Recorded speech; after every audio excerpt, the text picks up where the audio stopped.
staggering rates of unemployment. Our communities are still lagging behind when it comes to recovering from the mess that was created on Wall Street. Now let me tell you about the statistics. Today, the unemployment rate for African Americans is still twice that of whites, and the racial wealth gap, the difference between what you own and what you owe, has gotten worse. For every dollar of wealth that whites have, African Americans have 5 cents. Before the financial crisis, we had 10 cents. The financial crisis hit us harder than it hit anyone else because of our wealth that was concentrated in our homes. And when our homes lost equity, or when they were foreclosed on, that wealth vanished. Other racial groups lost equity in their homes also, but they also had stocks, they had bonds, they had 401ks, and their own businesses and other investments to keep them afloat. It is through ownership that we can build wealth. And once we own, once we have wealth, then we can invest in the futures of our children and the future of our community. This is why entrepreneurship is so important for people of color.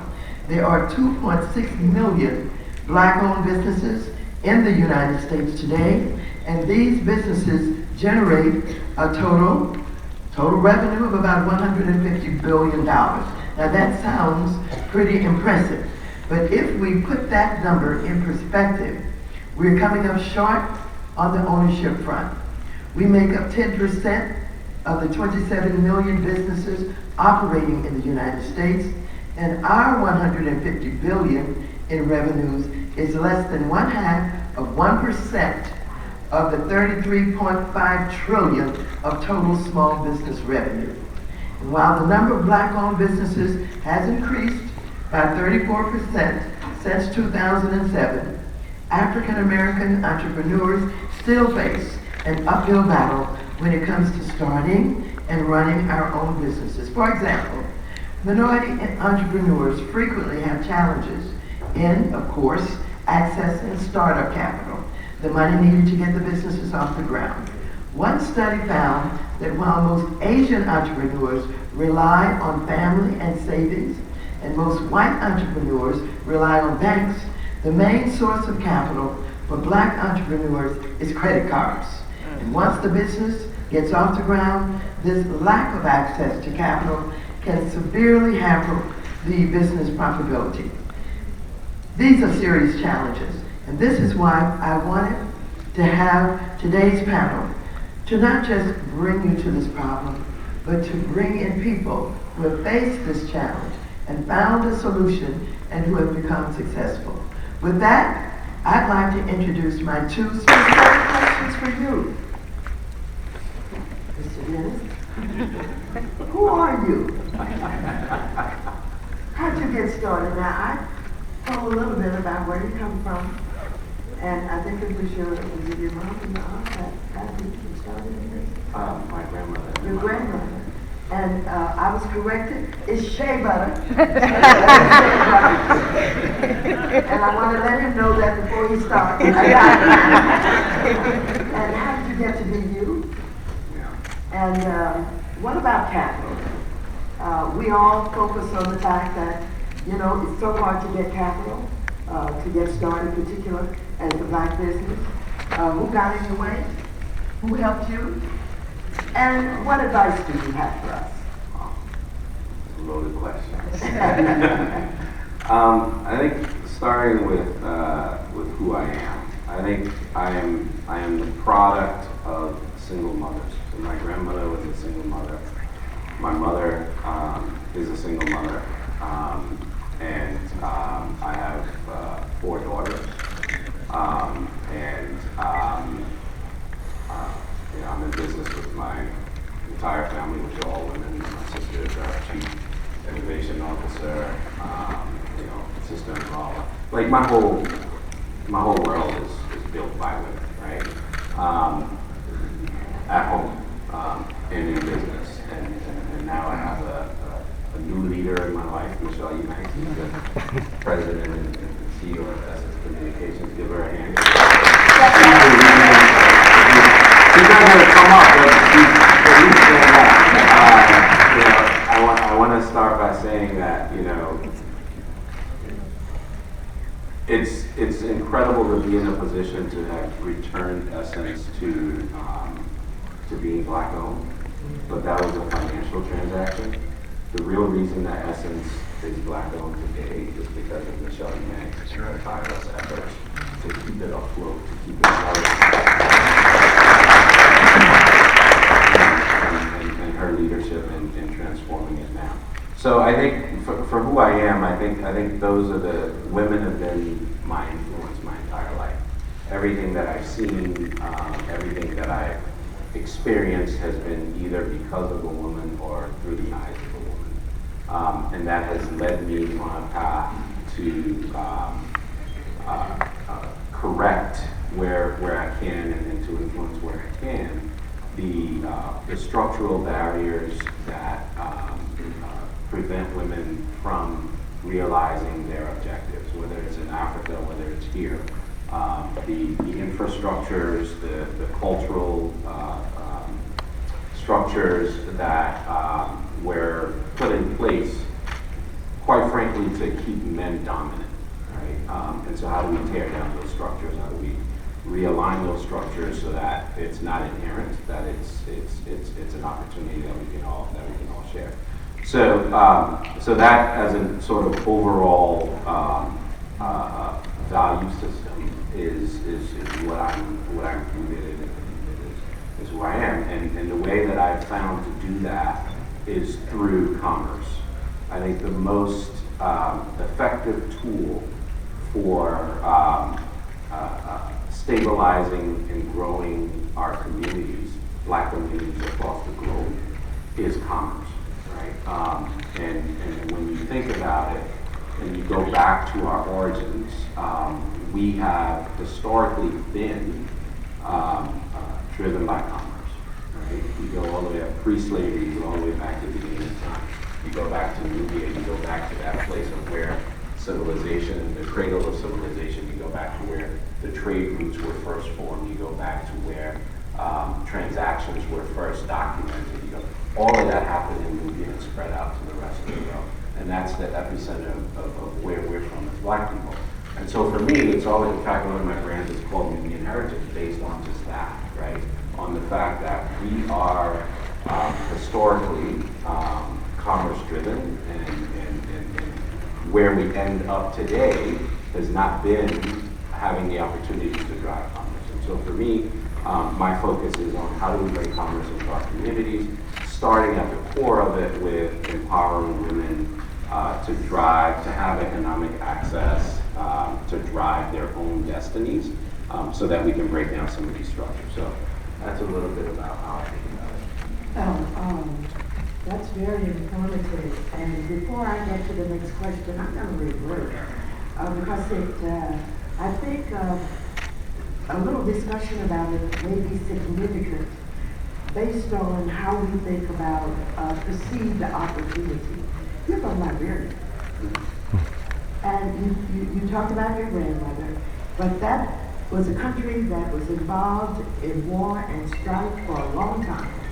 So you must have been very young witnessing this or experiencing this.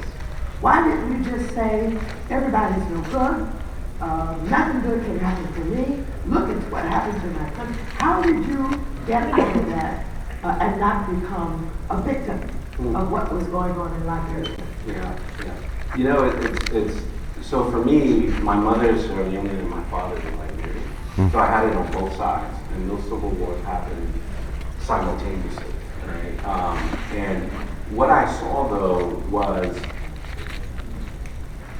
probably the greatest forms of evil on the planet over, this thing started in Liberia, started in 1980 and went straight through for almost a decade and a half, right? But then I also saw pure good, right?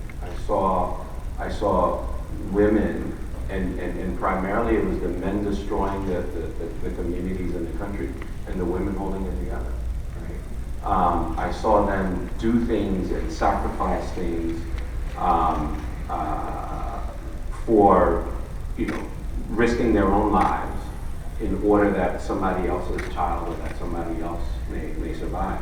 And so I think, and then having, my mother and my grandmother and that sort of base to protect me, and saw the things that they did throughout that period of time to save us and to save other people, I think was sort of and everything, right? There's always bad and there's good.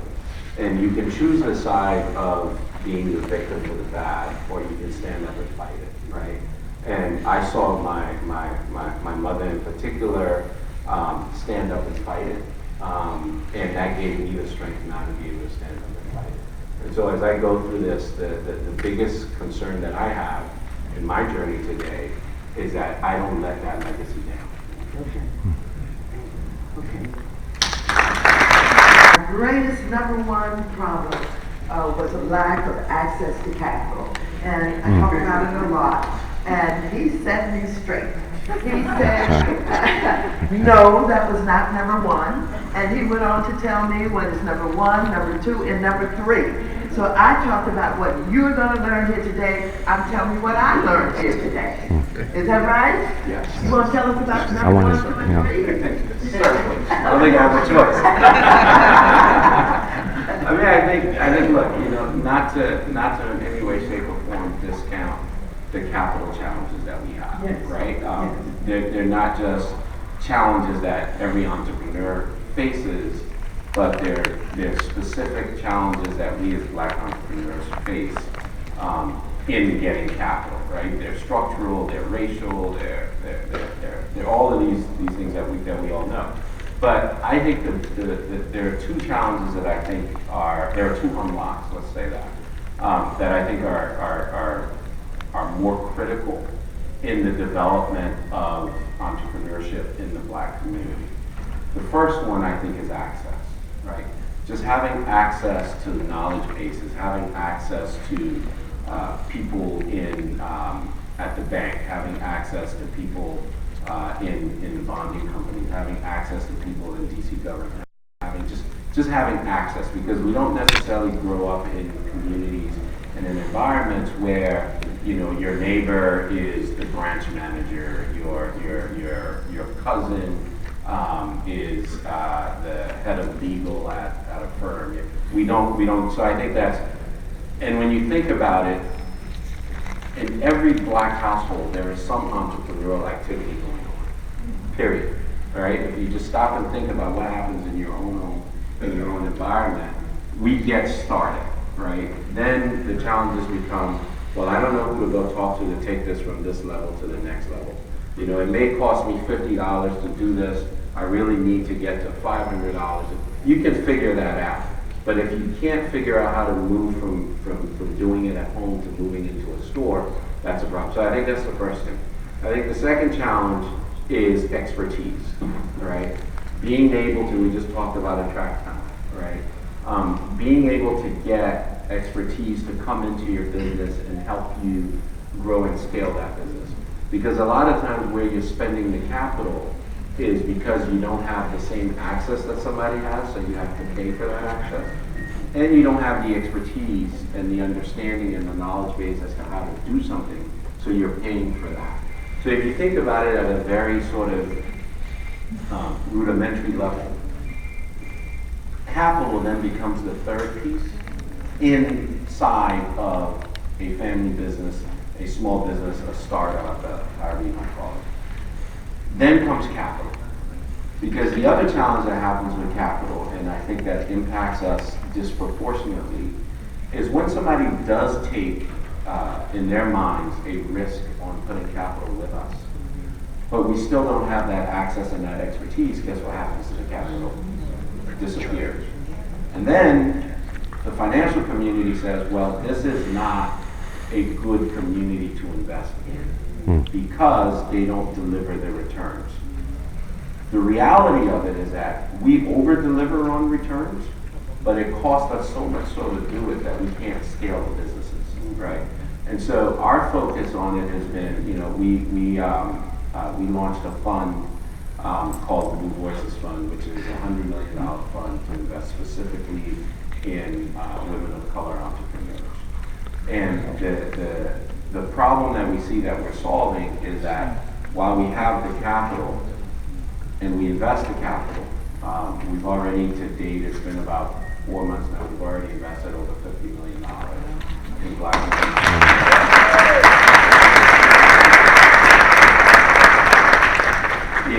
Is that even once we make the investment, it's okay, we really need the support.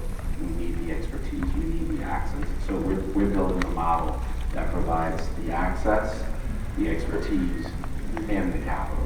Because they don't go, one doesn't go without the other. And then just backstage, we were talking, and the question was, well, how much do you invest? Do you invest, 20 million? Do you invest 5? Do you invest 8? Do you invest 100,000? And I said, we invest anything from 5,000 to 20 million, right? Because the problem in our community is not, the problem that we're trying to solve, as I said, is not necessarily the capital. It's that across the board, we don't get the access, we don't get the expertise, and we don't get the capital. So if you now have a fund that's going to focus on investing in Black women, and then you further narrow that by saying, I'm only going to invest $500,000 to $1 million, then I've left out probably 80% of the people that need the investment that are below that, right? Or you say, hey, because we're only going to invest $500,000, there's people that have now built their businesses that now need real funding, real large dollars of funding, $10 million, $5 million, $20 million, that don't have that because they still can't go to the markets and access that level of capital. So we try to look at it across the need states and not necessarily across, or not necessarily in a myopic sort of singular financial thesis around where there's the best opportunity to get the returns. The best opportunity to get the returns here is to build a community that is generating returns, not one or two people that are generating returns. Wow.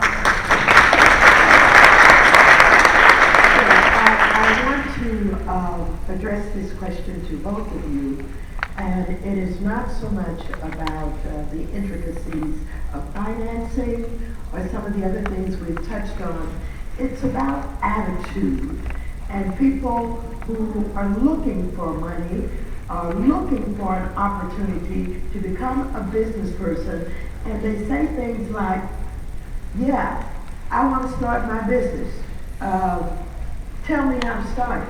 And I say, you don't know how to start a business, that you want to have me on me to help you.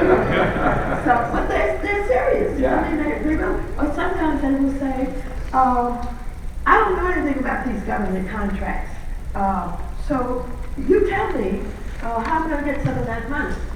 And I'm always absolutely amazed at the fact that you know what you want to do, but you haven't taken the time to learn how it works. Enough to be able to come and talk with somebody. I can't tell you, but I can send you someplace. But I'm not about to send you to these gentlemen here unless you come with some skin in the game or something. So how do you handle people like that? And I'm sure you have a different take on it, but I think, so right, you just, right there illustrates that capital is a challenge, but it is not the primary challenge as we think it is, right? And what that illustrates is, so if I'm a typical white male growing up in America, I probably know 5, 10 people in my community that are doing the things that I would want to do, right? If I'm a black male growing up in America, or a black female growing up in America, I probably know of one person or 2 people that probably may be doing what I need to do, right? If I grow up in an environment where I see what I want to do happening all around me every day, intuitively I pick up how you do those things, how I go find information, whom I should talk to, what institutions do what institutions don't do what, right? And you take out a lot of those questions up front. What we don't have is, and what we've got to build and we're going to build, is a community of entrepreneurs that help each other build out these businesses, that share the information, that create the environment and the knowledge base that our kids can grow up and see, right? And so to answer your question, what we do with those people is start to as a community business as opposed to getting stuck in the reasons why. Wow. Amen. So, real quick, one of the things that I did, I started using my social media page just to put where you go to learn about these opportunities in Washington, D.C. And when a person comes to me with these questions and saying they want to get into the business, I always make sure that they go to workshops that D.C. government has.